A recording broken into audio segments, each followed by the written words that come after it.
Good afternoon, everyone. My name is Christy Belcher, and I'm going to talk to you today about the Tactical Squad.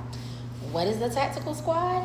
Well, it's a special operations team that works for the Georgia prisons, where we go around to any prison and you basically handle shakedowns, you do riot control, you search for inmates, you go to the prisons just to make sure everything is under control.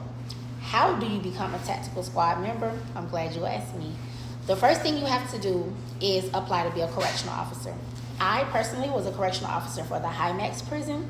That's the prison where, I'm not sure if you all know, but Brian Nichols is. I was a correctional officer there for a couple of months, and then I found out about the Tact Squad. So once you become a correctional officer, a regular correctional officer, you will find out when tryouts are, and you will go to the tryouts. The tryouts consist of running, sit-ups, push-ups, and you may have to do some weights, lift some weights just to see. Once you're done with that, you get in a big circle, and everyone gives you an interview. So they pretty much ask you a lot of questions, ask you why do you want to do it, what is your goal.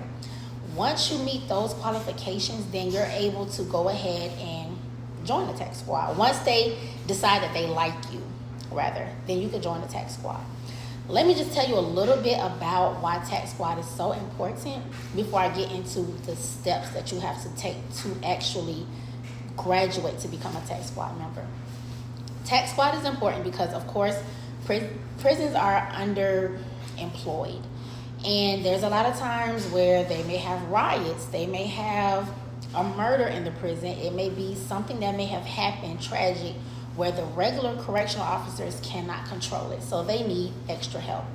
Tact Squad is that extra help. Tact Squad goes to all of the different prisons around Georgia, and they check for weapons, drugs, alcohol, any kind of thing, cell phones, anything that's not obligated to be in the prison. A lot of times we're also there to help protect the inmates and the correctional officers. The correctional officers are so understaffed, Tact Squad makes up a big collection of officers. So what we do is we would go to a prison, we would shake the prison down, basically go to every dorm inside of the prison, every room, check everybody's belongings, make sure that they have what they're supposed to have, and if they don't have it, of course, we take it. Once you're done doing that, then we may talk about it, talk about the day of what happened, what we found, and it's very strict. And when I say strict, I mean it's like militant. Once you go to Tact Squad training, you have to get pepper sprayed, you have to do a physical class, well, more than just one physical class, but you have to do a physical class, you have to do a lot of tests, you have to do a lot of quizzes, you have to march in cadence, you have to sing in cadence, and you have to absolutely work out. Once you graduate from there, then you're able to be a part of the squad. We wear all black, because it's supposed to be like something that like sneak up on you, creep up on you, so it's black. And what we do is we just, like I said, we go there, we do the shakedowns, we just try to find anything that's not supposed to be there, to try to keep the prison safe, to try to keep the inmates safe, to try to keep the employees safe. When we have someone that has escaped, we get all of their information, we find out their last location, we find out where they're from, the type of people they talk to, and we hunt them down. Once we hunt them down, of course, you messed up at your regular prison, so now you have to go to the prison that I was a correctional officer at, which is the High Max prison, which is a level 5 prison, and it's the highest prison in Georgia. Being on the Tact Squad is very rewarding. You learn a lot of things as far as what inmates do and what they don't do. You learn how the prison system works. You learn their lingo so that when you're in a certain situation, you kind of know what they're talking about.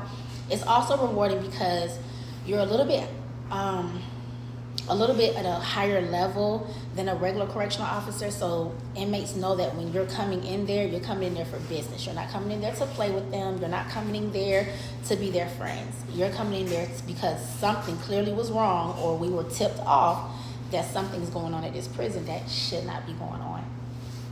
Once you become a Tact Squad member, you're one for life. You make a lot of new friends, you meet a lot of new people, and you all have each other back. It's like a family, because at the end of the day, if we're all at a prison and something happens, then we all have to look out for each other. And it's really family oriented. It's really militant because we have to march in cadence. We have to sing in cadence. We have to do everything in cadence. Even when we line back up after we shook the prison down, it has to be uniformed. Overall, I believe if you are a correctional officer, or if you like the special operations or the extra activities other than a correctional officer, go be a Tact Squad member. Like, it's really dope. You really get to, like I said, meet new people, learn new things. You get to move up in the chain of command if that's what you wanted to do. And it's always something different every day. Every prison is different, different inmates are different, so everything is different. But again, if that's what you like to do, I encourage you. Go fill out to be a correctional officer. Find out where your local Tact Squad is having tryouts. Make sure you're physically fit so that you can pass the tryouts. And just be ready to give extra, because you're still a correctional officer on top of being a special operations team.